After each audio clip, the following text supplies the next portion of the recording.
Hello दोस्तों, आइए शुरू करते हैं आज के करंट अफेयर। 8 मार्च 2026। हाल ही में मनाया गया डोल जात्रा त्योहार किससे संबंधित है? आंसर है होली। डोल जात्रा एक हिंदू धार्मिक उत्सव है जो मुख्य रूप से असम, पश्चिम बंगाल, उड़ीसा में मनाया जाता है।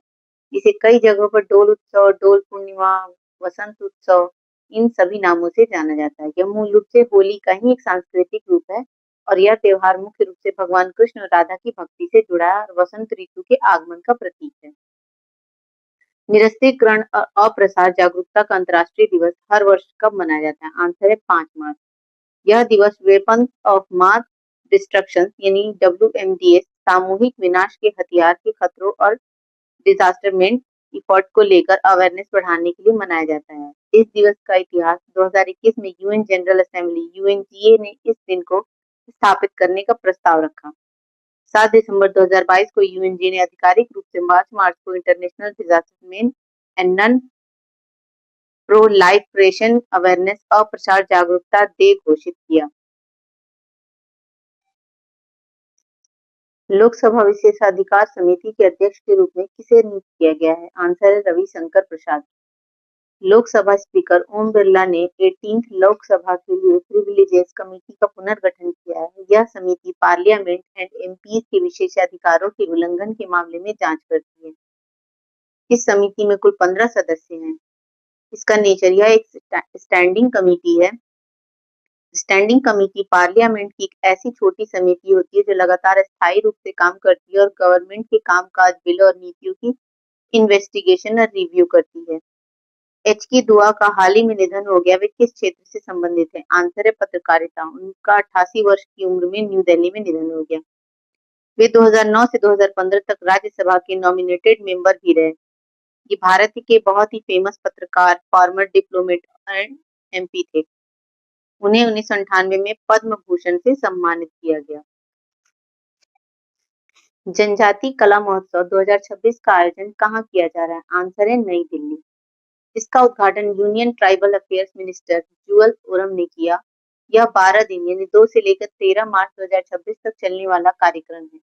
इसमें 75 प्लस ट्राइबल आर्टिस्ट और उनके 1000 से अधिक आर्ट वर्क्स प्रदर्शित किए जा रहे हैं। यह festival 30 plus tribal art traditions को एक प्लेटफॉर्म पर लाकर ट्राइबल कल्चर और हेरिटेज को बढ़ावा देता है।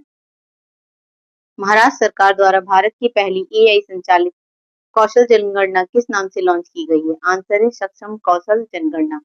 इसे Maharashtra IT and cultural affairs minister Ashish Shelar ने लॉन्च किया।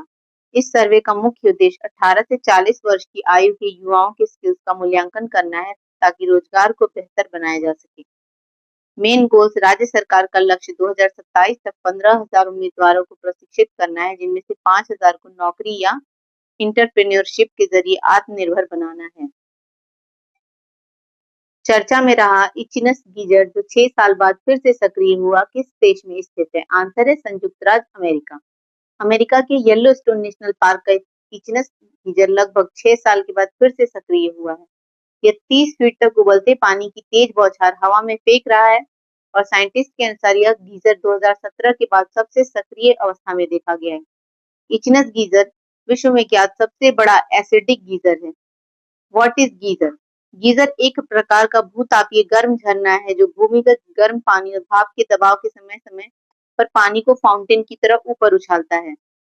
यह आमतौर पर वॉल्केनिक रीजन्स में पाए जाते हैं। How is geyser made?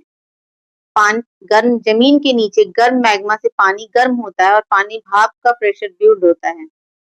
जब प्रेशर ज्यादा हो जाता है तो पानी अचानक ऊपर फूटता है और इसे गीजर इरप्शन कहते हैं। राष्ट्रपति द्रौपदी मुर्मू द्वारा अलग अलग राज्यों में राज्यपाल और लेफ्टिनेंट गवर्नर नियुक्त किए गए हैं। राज्यपालों की नियुक्ति का प्रावधान भारतीय संविधान के किस अनुच्छेद में है? आंसर है अनुच्छेद 155। प्रेसिडेंट द्रौपदी मुर्मू ने 9 स्टेट्स और यूनियन टेरिटरीज में नए गवर्नर और लेफ्टिनेंट गवर्नर अपॉइंट किए हैं। राज्यपाल का टीजर टेन्योर इंडिया कॉन्स्टिट्यूशन के आर्टिकल 156 के तहत निर्धारित होता है, जिनमें वे प्रेसिडेंट की इच्छा तक अपने पद पर रहते हैं। संयुक्त राष्ट्र महिला 2026 रिपोर्ट के अनुसार विश्व में महिलाओं को पुरुषों की तुलना में लगभग कितने प्रतिशत कानूनी अधिकार प्राप्त हैं? आंसर है 64। इसका मतलब है कि कानून की नजर में अभी भी वुमेन मेन के बराबर नहीं है। दुनिया का कोई भी ऐसा देश नहीं है जहां महिलाओं में फुल लीगल इक्वलिटी यानी 100% हासिल हो उन्हें।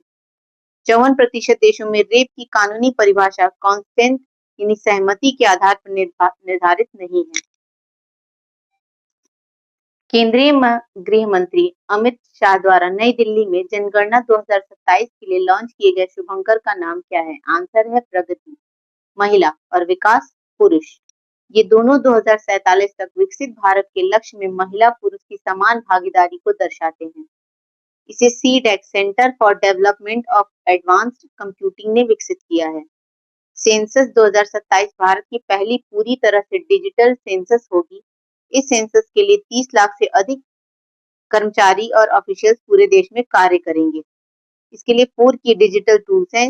HLBC house listing block creator, satellite map के जरिए मकानों की एग्जैक्ट लोकेशन तय करने के लिए। HLO मोबाइल ऐप, गणना करने वाले अधिकारी इसी ऐप में डाटा भरेंगे, कागज की जगह मोबाइल का इस्तेमाल होगा। सेल्फ इन्यूमरेशन यानी SE पोर्टल, पहली बार आम जनता खुद अपनी इंफॉर्मेशन ऑनलाइन भर सकेगी, वो भी 16 भाषाओं में ये मौजूद है। CMM पोर्टल बड़े अधिकारियों के लिए ताकि वे देख सके कि काम कितना पूरा हुआ, यानी रियल टाइम मॉनिटरिंग। प्लीज अगर मेरी मेहनत आपको पसंद आई हो तो प्लीज मेरे चैनल को लाइक करें, शेयर करें और सब्सक्राइब करें। Thank you. जय हिंद।